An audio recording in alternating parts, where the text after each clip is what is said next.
بسم اللہ الرحمن الرحیم۔ اللہ تعالیٰ اپنے گنہگار بندوں پر کتنا مہربان ہے۔ بندہ جتنے بھی گناہ کرے، اللہ کے سامنے کھڑے ہو کر اگر توبہ کرے گا تو اللہ تعالیٰ اسے بخش دے گا۔ آئیے آج ہم اللہ کی رحمت کے بارے میں حدیثوں کا مطالعہ کریں گے۔ حضرت ابو ہریرہ رضی اللہ تعالیٰ عنہ اللہ کے رسول صلی اللہ علیہ وسلم سے روایت فرماتے ہیں کہ جب بندہ کوئی گناہ کرتا ہے تو اس کے دل پر ایک سیاہ دھبا پڑ جاتا ہے۔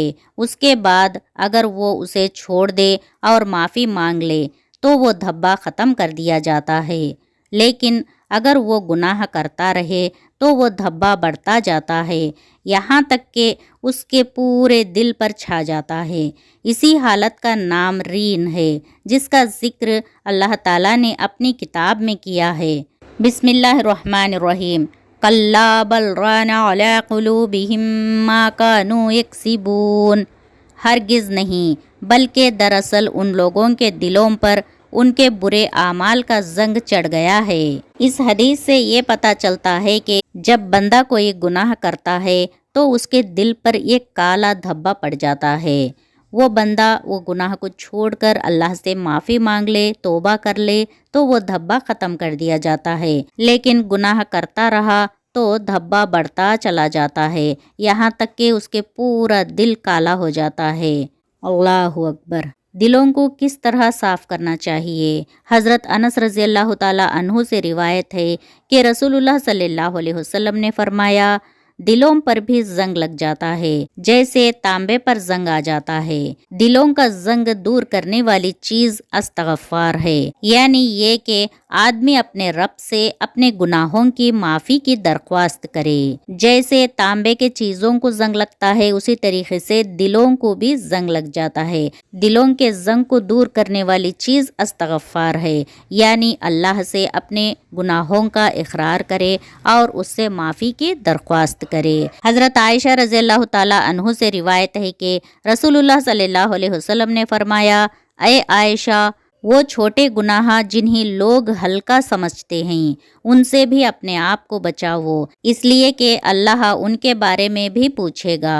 چھوٹے گناہ یعنی نماز وقت پر نہ پڑھنا، پڑھتے تو ہے مگر وقت ٹلا کے پڑھنا، اور گالی دینا، بچوں کو مارنا، جھوٹ بولنا اور نامحرم کے سامنے نکلنا اور بنا سر ڈھکے باہر نکلنا، جیسے چھوٹے چھوٹے گناہ کے بارے میں بھی اللہ تعالیٰ پوچھے گا۔ ان چھوٹے گناہوں سے بھی بچنا چاہیے۔ حضرت ابو طویل رضی اللہ تعالیٰ عنہ اپنے اسلام لانے کا قصہ بیان کرتے ہوئے فرماتے ہیں، میں نبی صلی اللہ علیہ وسلم کی خدمت میں حاضر ہوا اور پوچھا کہ آپ کا کیا خیال ہے اس شخص کے بارے میں جس نے تمام گناہ کر ڈالے ہو، کوئی گناہ نہ چھوڑا ہو اور اس سلسلے میں اپنے تمام ارمان پورے کر لیے ہو، کیا ایسے شخص کے لیے توبہ ہے؟ آپ صلی اللہ علیہ وسلم نے پوچھا، کیا تم اسلام لاؤ گے؟ میں نے کہا، ہاں، میں گواہی دیتا ہوں کہ اللہ تعالیٰ کے سوا کوئی الہ نہیں ہے، اور اس بات کی بھی گواہی دیتا ہوں کہ آپ اللہ تعالیٰ کے رسول ہیں۔ اس کے بعد آپ صلی اللہ علیہ وسلم نے فرمایا، دیکھو، اسلام لانے کے بعد اچھے کام کرو اور برے کام چھوڑ دو تو ماضی میں کی گئی برائیوں کو اللہ نیکی سے بدل دے گا۔ میں نے عرض کیا، اسلام لانے سے پہلے میں نے بہت سی بدکاریاں کی ہیں، کیا یہ سب معاف ہو جائیں گی؟ آپ صلی اللہ علیہ وسلم نے فرمایا، ہاں، یہ سب معاف ہو جائیں گی۔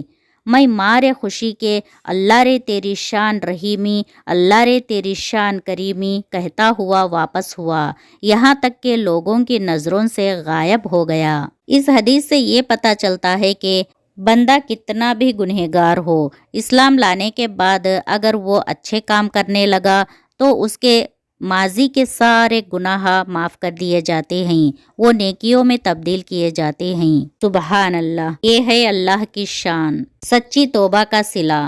بنی اسرائیل میں کفل نام کا ایک آدمی تھا جو ہر طرح کے گناہ کرتا تھا اور کبھی توبہ و انابت اس کے اندر نہیں ابھر آتی تھی۔ ایک دفعہ اس کے پاس ایک عورت آئی جس کے ساتھ اس نے بدکاری کے لیے 60 دینار پر معاملہ طے کیا، لیکن